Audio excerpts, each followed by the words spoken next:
Olá, tudo bem? Seja bem-vindo ao canal Meu Momento com Deus. Nessa ocasião, nós teremos mais uma oportunidade de fazer o nosso estudo guiado. Estudo esse que é maravilhoso. É uma bênção, porque nós estudamos a palavra de Deus e de forma mais específica, durante todo esse trimestre, nós estamos estudando o Evangelho de Marcos. E tem sido uma verdadeira bênção. Temos descoberto muitas coisas. A palavra de Deus tem chegado ao nosso coração e tem nos impressionado com o seu poder, com a sua autoridade.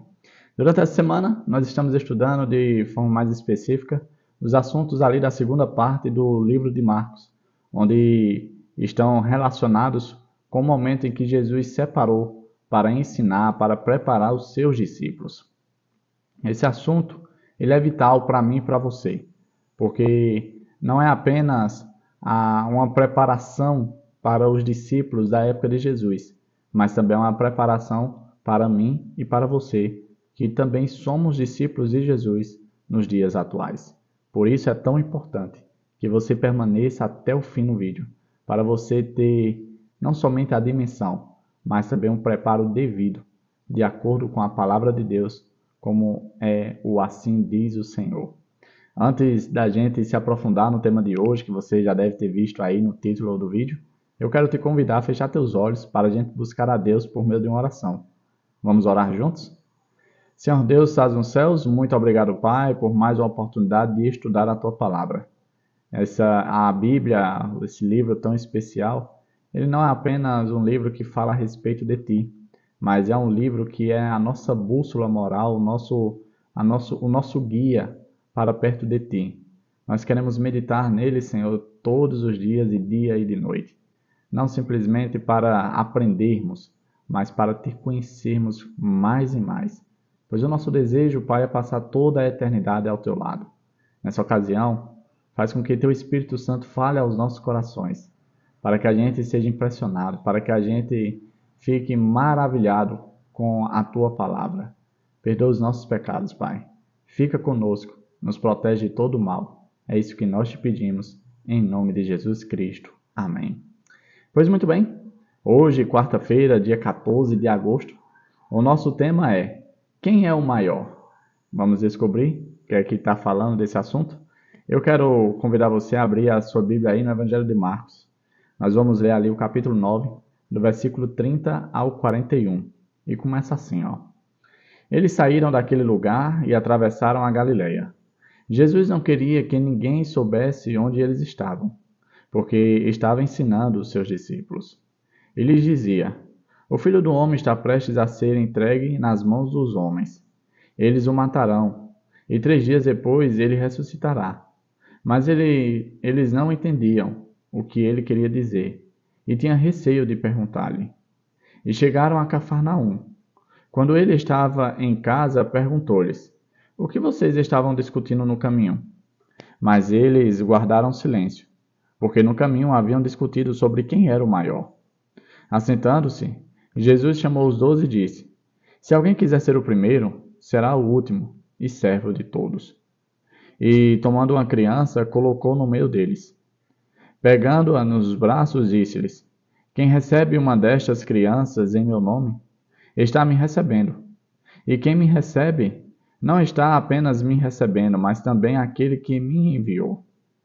Mestre, disse João, vimos um homem expulsando demônios em teu nome e procuramos impedi-lo, porque ele não era um dos nossos. Não o impeçam, disse Jesus. Ninguém que faça um milagre em meu nome pode falar mal de mim logo em seguida, pois quem não é contra nós está a nosso favor. Eu lhes digo a verdade, quem lhes der um copo de água em meu nome, por vocês pertencerem a Cristo, de modo nenhum perderá a sua recompensa. Olha, foi abordado alguns pontos interessantes aqui dentro do contexto. Jesus ali repete mais uma vez, né, que ele estava para ser entregue, ele estava para dar a sua vida em sacrifício. A gente percebe que os discípulos não gostavam muito daquele assunto, né? E Jesus mais uma vez chama a atenção deles. Para ver, né? O Senhor, ele quando quer falar de um assunto que é importante para mim e para você, ele não vai chamar a atenção desse assunto apenas uma vez. ele vai falar várias e várias vezes sobre esse assunto. A pergunta que fica para a nossa reflexão, e a primeira pergunta é: será que nós, assim como os discípulos, não estamos fechando os nossos ouvidos para algo que é importante para a nossa vida? Talvez, no decorrer do nosso dia, algumas coisas venham à tona diante de nós e seja a forma misericordiosa de Deus a agir comigo e com você para chamar a atenção a assuntos que talvez eu e você estejamos negligenciando, ou seja, deixando de lado. Assuntos que deveriam ser priorizados, refletidos, analisados e com certeza posicionados por mim e por você. Os discípulos estavam perdendo a oportunidade de se preparar devidamente para as cenas que iriam suceder logo em seguida, que seria o sacrifício de Jesus.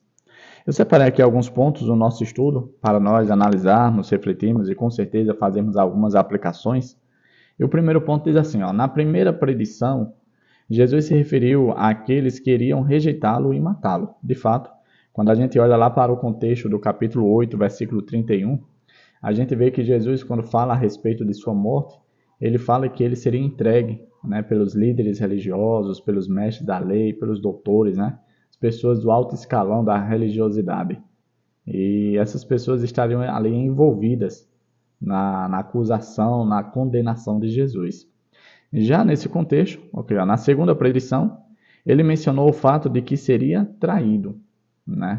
Aqui Jesus já não fala no plural, mas sim no singular, dizendo que alguém iria o trair. Aqueles que já estão nos acompanhando sabem que desde o início do contexto de Marcos foi mencionado que Judas seria o traidor. Ou seja, para aqueles que estão estudando o Evangelho de Marcos, não é surpresa nenhuma saber quem seria esse que iria trair Jesus. A gente pode ver isso lá dentro do contexto de Marcos 3, verso 19, onde é anunciado que Judas seria o traidor. Um outro ponto que eu destaquei fala o seguinte, mas os discípulos pareciam ainda menos interessados nos detalhes dessa predição do que na primeira. Notícias indesejáveis não gera discussão. Interessante isso daqui. Quando a gente está em uma roda de conversa e o assunto não é do nosso agrado, normalmente a gente não comenta nada. Qual é a intenção do não comentar, de não discutir o assunto? É exatamente fazer com que o assunto morra, com que o assunto passe, para que entre de fato um assunto que nos agrada. A morte de Jesus não era um assunto agradável para os discípulos, porque como nós já vimos nos dias anteriores, os discípulos eles tinham uma ideia de Messias totalmente diferente da ideia que Jesus estava apresentando. A ideia de Messias para os discípulos seria de um rei que sentaria ali no trono de Davi, que iria governá-los, que iria levá-los a serem novamente uma potência mundial. Ou seja, uma ideia de Messias que iria exaltar o povo judeu. Eles viviam em uma situação de opressão romana e isso fazia com que o orgulho deles fossem atingidos. Para ver, a questão do orgulho como está enraizado no ser humano e como nós devemos ter cuidado com esse tipo de situação. Os judeus, eles não gostavam daquele discurso de Jesus porque era um discurso de fracasso, Trazia a ideia de fracasso, de derrota. Morrer, verter a sua vida numa morte terrível à cruz, não era algo bonito, nem, vamos dizer assim, agradável aos ouvidos. E por isso os discípulos, sempre que Jesus trazia à tona esse assunto, eles ficavam em silêncio. Eles ficavam, podemos dizer assim, constrangidos com aquela história. Por quê? Porque não era do agrado deles. Um outro ponto que eu destaquei diz assim, Jesus viajou do norte para o sul. No entanto, em algum momento da jornada, os 12 discípulos haviam ficado para trás. Em casa, ele perguntou o que tinham discutido no caminho. Ninguém disse nada, um sinal claro do desconforto que tiveram com a pergunta, quase como criança surpreendida fazendo algo errado.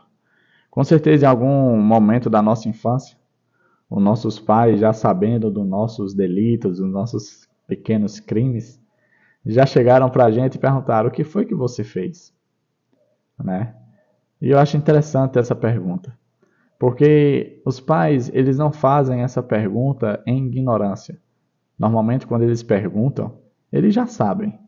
Eles já têm toda a informação. A questão é, eles nos questionavam para saber se a gente teria a coragem de reconhecer o erro, se a gente iria confessar o nosso pequeno deslize. Naquela ocasião, os discípulos mais uma vez ficaram o quê? Em silêncio, pois eles tinham discutido sobre um assunto que com certeza não seria do agrado de Jesus. E com certeza não era o assunto devido para o preparamento que eles estavam tendo com Jesus. Jesus falando sobre a sua entrega, sobre o seu sacrifício, e os discípulos discutindo quem era o maior entre eles dentro do grupo de Jesus, quem era o mais honrado, quem deveria sentar mais próximo a Jesus. Ou seja, um assunto completamente egoísta em comparação ao assunto abordado por Jesus, ao assunto em destaque por Jesus. Naquela ocasião, os discípulos ficaram o quê? Em silêncio, porque sabiam que não era um assunto que iria agradar ao Mestre. Isso nos desperta a seguinte situação: será que nós não temos discutido assuntos irrelevantes? Assuntos que não deveriam ocupar o espaço de nossas conversas? Assuntos que não deveriam estar sendo sondados pela nossa mente, não deveria ter o espaço que estão tendo na nossa vida? Os discípulos estavam perdendo um tempo precioso. Vejam que Jesus se adiantou no passo e eles ficaram para trás. Ficaram para trás fazendo o quê? Conversando algo inútil, algo irrelevante. Quando eles ficam em silêncio, Jesus logo chega respondendo ao questionamento que ele fez, porque Jesus sabia o que era que eles estavam fazendo. Mesmo Jesus não estando com eles na rodinha de conversa, Jesus sabia o que estava passando pelo coração deles. Interessante, porque Jesus ele chega respondendo, dizendo o seguinte: olha, vocês estavam discutindo sobre quem seria o maior, no reino de Deus? Quem seria o maior entre nós aqui? Pois eu vou lhe dar a resposta. E ali Jesus apresenta duas respostas. Antes ele dá a resposta, Jesus ele chega mostrando para eles como é o contexto do reino de Deus. E, pasmem, é completamente diferente da realidade que nós vivemos aqui. Tudo que a gente tem como importante aqui, que o mundo prega como importante, como relevante, no reino de Deus é ao contrário. Por exemplo, se você quiser ser grande no reino de Deus, o que é que você deve ser aqui? Pequeno. Você deve ser servo. E foi exatamente isso que Jesus diz. Jesus respondeu ao problema em duas etapas. A primeira etapa foi: declarou que para alguém ser o primeiro, ou seja, o maior, precisa se tornar servo. Era algo que com certeza os discípulos não estavam, vamos dizer assim, dispostos naquele momento, naquela ocasião a serem.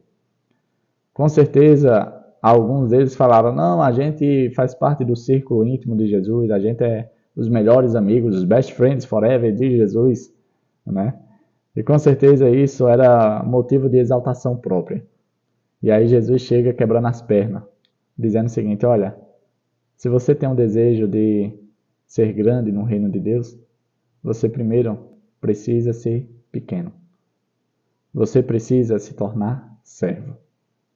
Que todo aquele que se humilha, todo aquele que assume uma posição de humildade, de servo, esse é bem visto aos olhos de Deus.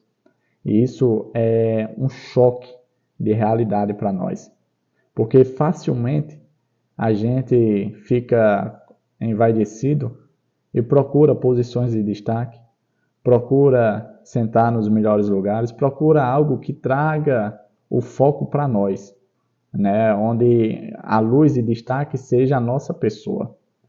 Isso no mundo em que vivemos, a gente vamos dizer assim, é incitado a querer isso, a almejar isso. E aí Jesus chega dizendo: não é assim. No reino de Deus não funciona dessa forma. Você quer ser maior? Você precisa ser o menor aqui. E aí ele chega mostrando agora por meio de uma ação prática. Ele puxa uma criança ali para o meio dos 12. Talvez a criança esteja até ficado constrangida, né, naquela situação. Mas aí Jesus conforta ela, colocando ela nos braços, dizendo: olha, aqui está a forma como vocês se tornaram grandes lá no céu. Como? Se tornando pequenos, como uma criança. A criança, dentro do contexto oriental, não tinha muita importância, como é dado aqui no Ocidente. A criança ela só vinha vamos dizer assim, a ter alguma importância quando ela vinha a se tornar homem, né? Quando vinha passar ali pela maturidade.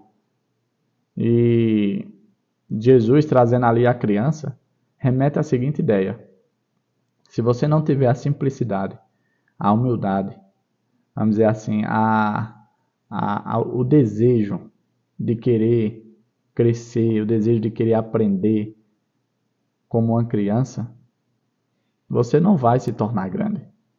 A gente vê isso claramente na vida de uma criança. Você percebe que uma criança é uma pessoa altamente curiosa. E por que é curioso?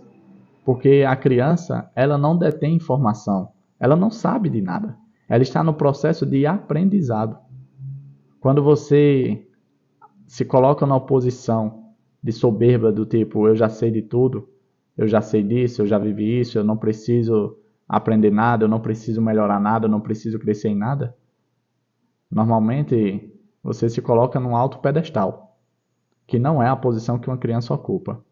E aí Jesus diz: olha, e outra, se você recebe uma criança, uma pessoa que tem uma aparência de criança, não no aspecto de maturidade, mas no aspecto posicional, você está me recebendo. E olhe que você não está apenas me recebendo, mas você também recebe aquele a quem me enviou. Ou seja, Jesus estava se referindo ao próprio Deus. E isso é bastante importante. E aí nós entramos num contexto em que, após Jesus explicar isso, nós entramos no contexto em que João abre ali a sua boca e faz um questionamento ao Senhor. Primeiro, ele apresenta uma situação dizendo: olha, Senhor, nós, quando estávamos passando pela rua, nós vimos uma pessoa que estava ali expulsando um demônio em teu nome. E como ela não fazia parte do nosso grupo, a quem nós repreendemos. Afinal de contas, nós fomos as pessoas escolhidas por ti, né, para te representar, para fazer parte do teu grupo, da tua igreja.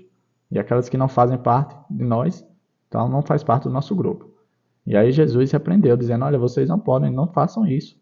Não repreendam, deixe que ele continue, porque se ele está fazendo um milagre em meu nome, com certeza ele não vai falar mal de mim.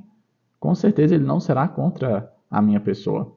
Porque todo aquele que está ao nosso favor está junto de nós, independente se fazem parte do nosso grupo aqui ou não. Isso é um tapa na nossa cara. Porque nós, muitas vezes, estamos brigando entre nós, cristãos. Por conta de quê? Por conta de placa de igreja. Por conta de denominação. Por conta de interpretações diferentes. E Jesus, quando chama a atenção a isso, é exatamente isso. Dizendo: todos são filhos. Todos estão em meu nome. Todos são cristãos. E vocês devem viver em unidade. Em outra passagem bíblica, Jesus fala que ele tem muitas ovelhas e que estão em apriscos diferentes, trazendo a ideia de que Jesus tem seus filhos em várias denominações, em várias religiões, em várias igrejas diferentes. E que quando chegar um momento, ele vai reunir todas as suas ovelhas em um único rebanho para conduzir para o céu. E João, após receber aquela resposta, eu separei um ponto com base nesse assunto, diz assim: João fez uma pergunta sobre os de fora. E Jesus ensinou a lição de que aquele que não está contra nós, estão a favor de nós. O Senhor declarou que ajudar os que estão no serviço cristão, mesmo em pequenas coisas, não passa despercebido no céu. É tanto que ele utiliza o exemplo da pessoa que oferece um copo de água para uma pessoa que está na missão, cumprindo a vontade de Deus. E que um simples copo de água é percebido pelo céu. E essa pessoa irá receber uma recompensa por estar de alguma forma contribuindo para o avançar da pregação do Evangelho, para o avançar da missão de Deus. Isso é algo bastante interessante, gente. Porque você pode contribuir de várias formas. Inclusive, minha mãe, hoje mesmo conversando com ela, ela estava me chamando a atenção Há um detalhe que muitas vezes eu deixava aqui de lado para não parecer que seria o foco do canal, que era o quê? De pedir para você deixar um like, um gostei. E ela disse, meu filho, peça para o pessoal que está ali assistindo para deixar o gostei. Eu disse, mãe, eu não peço para o pessoal não achar que o Momento com Deus, o canal, é para o propósito de crescimento pessoal, de gerar riquezas, que não é. O propósito do canal é proporcionar um relacionamento real com Deus, né? Incentivar as pessoas a terem o seu momento com Deus. É para isso que serve, porque o propósito do canal é primeiro me ajudar a ter o meu momento com Deus e depois incentivar outras pessoas a terem também. Só que aí ela tocou num ponto interessante, ela disse, meu filho, peça, porque quanto mais gostei o vídeo tiver, mais a plataforma do YouTube vai entregar para outras pessoas, vai indicar para outras pessoas. Ou seja, uma simples ação sua de dar um clique aí de gostei, vai ser percebido pelo céu. Você será recompensado por essa simples ação. Por quê? Porque você está contribuindo para que essa informação, esse assunto, esse momento com Deus chegue a outras e outras pessoas. Então, sempre que você consumir, né, podemos dizer assim, assistir, ter o seu momento com Deus aqui junto comigo, deixe o seu gostei, sem necessariamente eu precisar pedir, porque dessa forma, com certeza, Papai do Céu, quando ele vier nas nuvens de glória com o seu poder, ele vai te recompensar, ele vai me recompensar. Não porque fizemos por merecer, mas porque ele é justo. Porque de alguma forma nós contribuímos com a causa do Evangelho. Chegamos ao fim do nosso estudo, onde nós abordamos o tema quem é o maior. É um questionamento que, por mais que a gente não tenha, vamos dizer assim, a coragem de dizer que vez por outra a gente pense, mas é um pensamento que em algum momento da nossa vida já passou na nossa cabeça. Seja no aspecto profissional, seja no aspecto religioso, seja no aspecto social. Em algum momento, a gente já foi tentado a ser vaidoso no aspecto de tipo, eu sou bom, eu sou melhor do que fulano, eu mereço uma posição de destaque em comparação a Cicrano e a Beltrano. Em algum momento a gente já fez esse tipo de questionamento. Quem é o maior? Será que eu devo ocupar um espaço de destaque por ser maior do que determinada pessoa? Que a gente não venha focar nesse questionamento, mas sim focar no aspecto de que Jesus deve ser o maior na minha e na sua vida. Enquanto Jesus estiver ocupando esse lugar de destaque na nossa vida, não terá espaço para a gente procurar um lugar de destaque, pois afinal de contas, nós só precisamos de Jesus diante e adiante de nós. Chegamos ao fim. Papai do Céu continue nos abençoando, continue impressionando nosso coração com assuntos concernentes ao reino de Deus e que nós possamos a cada dia nos alegrar por estarmos sendo expostos à palavra de Deus. É isso. Papai do Céu nos traga amanhã novamente. Até a próxima e tchau, tchau.